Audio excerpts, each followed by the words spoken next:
I think it was kind of noteworthy. You see all the 9 of the 11 players yesterday were defensive guys. No question. That obviously trickles down to spring ball and next year's team. Yep. How do you look at trying to replace some of the spots and how it's going so far?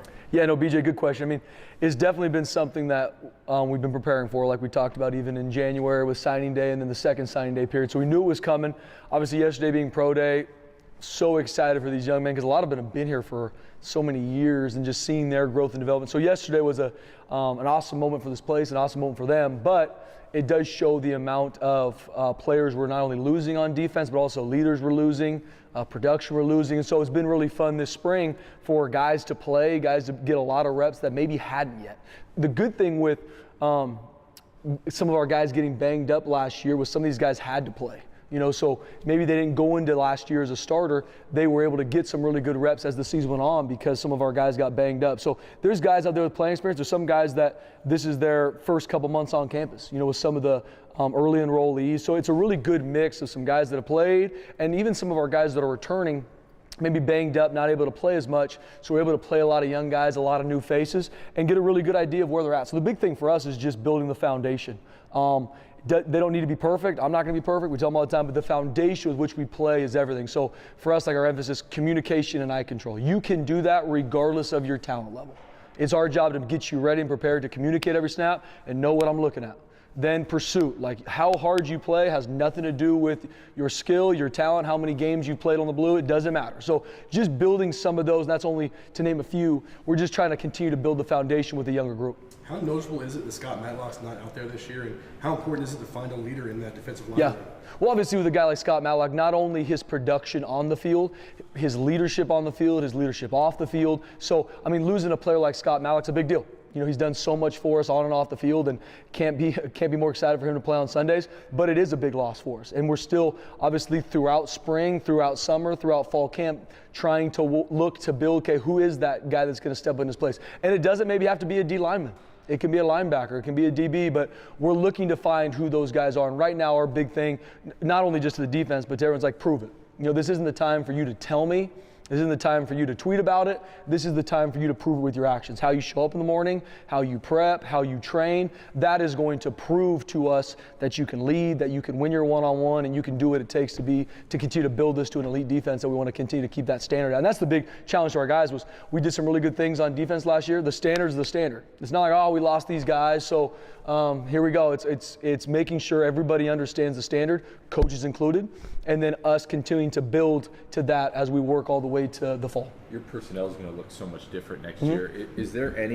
Will there be any difference in the scheme, or could you start to mess around a little bit if you have more defensive backs that you trust or anything like that? Yeah, I think the biggest thing is always, to me it's always, okay, whatever schemes you're running, it doesn't matter if your players can execute it, right? It's all about what your players can do. We obviously have a DNA of who we're going to be on defense and things that we feel very strongly about, but it's all about what our players can execute and what highlights their talents. There could be a call that last year was really good because of a player, Scott Matlock or what have you. This year maybe not so much. So that's what we're still going through this spring to find out, okay, who are we defensively? We have the standards for which we play and how we prep, non-negotiables. But now, okay, how do we evolve? And it's exciting as coaches to see, okay, what are some things we need to evolve to and get to because of having a younger defense and a crew that hasn't played as much? Okay, what are some things they can do really well? How can we breed into them as much confidence as they're going to need, especially going into play Washington game 1 and obviously the rest of the whole we got? It's weird, you're still young, but it feels like you've been here forever. Yeah, no question. Are you in, what type of rhythm is Spencer Danielson in right now with his career? You're still, I feel, getting better every year, attacking the world as a defensive coordinator. Like, where are you mentally with that and the place you are, how long you've been here? Yeah. No, I mean, it's been such a huge blessing to be here the years I have. It's crazy that I'm going on, my 7th season here. It's just, and me and my wife are I've talked to you guys, but so blessed to be here. We love this place, love these players, the staff. And so I think just like anything, the more you do something, the more you get in rhythm. But it's always a fine line because there's a fine line between getting in rhythm and getting comfortable. And I always try and fight. because the second you get comfortable, you're going to get caught slipping really quick. And so for me, that's just not really how I've been wired. I've got pages and pages of things that I'm consistently working to get better at that I need to.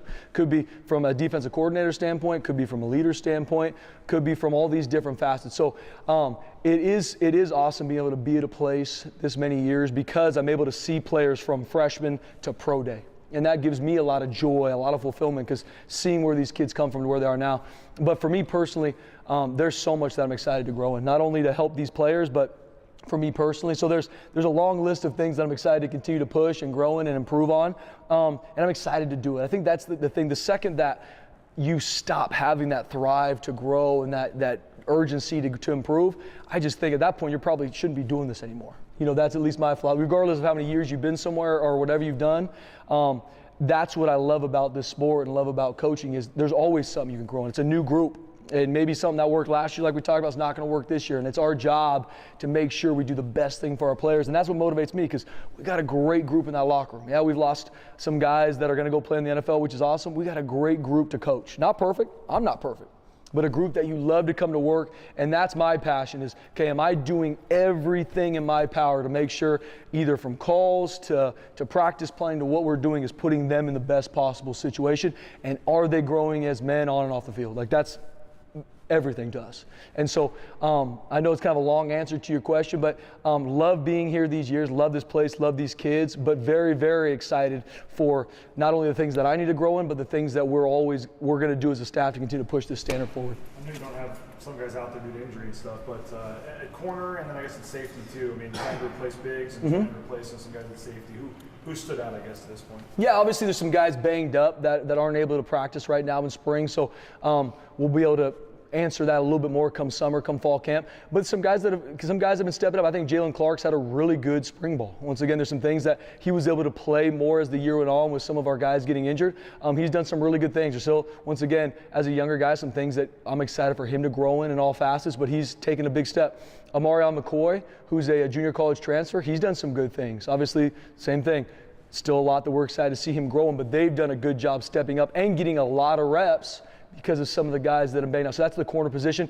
At the safety position, Rodney Robinson, who obviously started last season for us and played a lot, he's taken step because now he needs to step into a big leadership role with Tyreek Jones not there, J.L. Skinner not there. It's time for him to really elevate his leadership and how he sets the umbrella for a full defense, and he's taken a big step this spring. Shayla Depot has done some really good things this spring. Not only in how he blitzes and how he covers, but all the other things that it takes to play nickel here in regards to how you prep, how you communicate, how you set the field, all the different things we're asking for him. So those are just to name a couple of guys that have shown that they're on a really good trajectory. Now, a long way to go, but on a good trajectory, and we're excited where they're going, especially with some of the guys that are, A, not in the program anymore, or two, that are obviously banged up. We got a chance to catch up with Zeke after Pro Day yesterday. What do you think some of his best qualities or attributes are that will translate to the next level?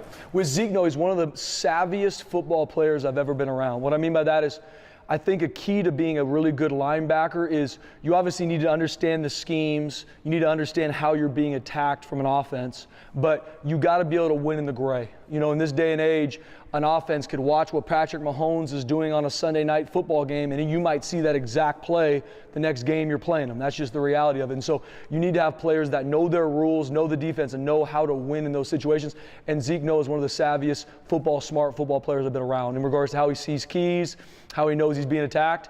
And that's what I'm excited for. I'm excited for a team to take a shot on him because he's got really good film, and I know he's going to put the work in to really show up on special teams and on defense. But I think the biggest thing that jumps out to me about Zeke is just how savvy of a football player he is. What was it like to watch DeAndre Pierce, who was in the building last year, give his football career another chance? No doubt. It was exciting. I mean, obviously, once again, for being here, so I remember when DP was here, played safety, did a great job for us, obviously moved on to Arizona State for a couple of years. And so him coming back, working the recruiting, still having that burning desire to play the game and feeling like it's not done yet. So it was awesome to see him out there, run around, compete. Because DP's he's a hell of a football player. So once again, excited to see what happens for him. I mean, and that's the same case with all these guys.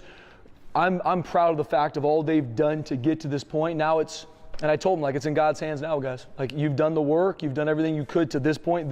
You have film, you have your pro day, you have some of these guys' combine numbers. At that point now, stay training, stay ready, and just be ready when you get the phone call. As you look back at last season, how do you feel like you guys rushed the passer, especially after George and Dimitri went down with injury? Obviously it was something with Dimitri and George getting banged up there early on in the year that we had to improve. I think, like I said, I take a lot of responsibility too. I had to put him in better situations to create better matchups for him, because once again, you're playing with a younger guy. Maybe he can't win that one-on-one against a tackle that the other guy could. So the biggest thing is just I got to find a better way to put guys in situations. And so, because pressuring and confusing a quarterback is a huge part of what we do defensively. If we can't confuse the quarterback and how we disguise and play defense, and then we can't get to him, you're not going to be successful. I mean, that's the signal caller. That's where everything's run. So we're always trying to find better ways to attack the quarterback. Obviously, confuse him first and foremost, but attack him. And that could be from pressures. It could be alignments. It could be finding guys in certain situations that's a better matchup. So we got to continue to build on it, and especially with the guys we have, that's been a big emphasis for us this spring. Along those same lines, Andrew Simpson seems like he has a natural knack for rushing the passer. Where does that come from? A lot of that's innate. You know, I think he's. I definitely can't take credit for it. I mean, he's a guy that has a lot of really natural bend, natural blitz ability. Knows how to get on edges. It's been cool for me with Andrew to see. I mean, he has a lot of that skill set just naturally. Like, that's who he is. He's a savvy football player, can blitz, can rush. But it's cool for him this spring to take a step in all the other things that we ask for as a linebacker, how he communicates, how he handles his business, and all the things that don't involve him just going to go win and rush. And but he definitely has that ability, and he's going to be used in a major way in that role too. Could be in sub packages, could be on mixed downs, but his blitz technique and how he can attack a quarterback and attack a rush lane is been awesome to see. Markel Reed, it's crazy. He was playing in the COVID year, you know, and it's like he's just now all of a sudden. Yep. What are your expectations for him? Can he get back to being? I thought he was on pace to be like an all Mountain West caliber corner. Absolutely. Can he get back there? What are you expecting him Yeah, to? that's our goal, 100%. And the same thing I talked to Markel, and that's his goal too. And he's got an awesome mental makeup, and how he's been attacking the training room, coming back from injury, how he's been attacking the weight room with Coach Hilgard. I know that's his mentality, and he feels like his best football is in front of him. You expect him to be? And that's the same way I feel. Like, for me, with everything, with this whole defense, and you guys know me even through the summertime, like, I joke with guys, the depth chart you see is a seating chart. Like, this is just a way so we can get reps and the practice can move. This is not a depth chart. No one is a 1, no one is a 2, no one is a 3. And so even with a Markel Reed, he's going to get every opportunity to come out and compete. But I expect big things from him. I expect him to come out and compete in a major way come this summer and fall camp. Linebacker, we're talking about Zeke being out. I mean, I know DJ's out this spring too, but who's looking good at linebacker? Obviously, I think Andrew Simpson's had a good spring. Obviously, there's still, as a younger linebacker, a lot that I'm excited for him to continue to grow, and he needs to finish spring and summer, but he's done some really good things. It's been cool to see some younger guys step up too, like Jake Ripp, redshirted last year, and he's done some really good things out there. He's going to be on a lot of special teams. He's out there flying around, making plays. So those would be the two that jump out to me that I'm excited to see what their growth is, and it's been good to get those guys some reps.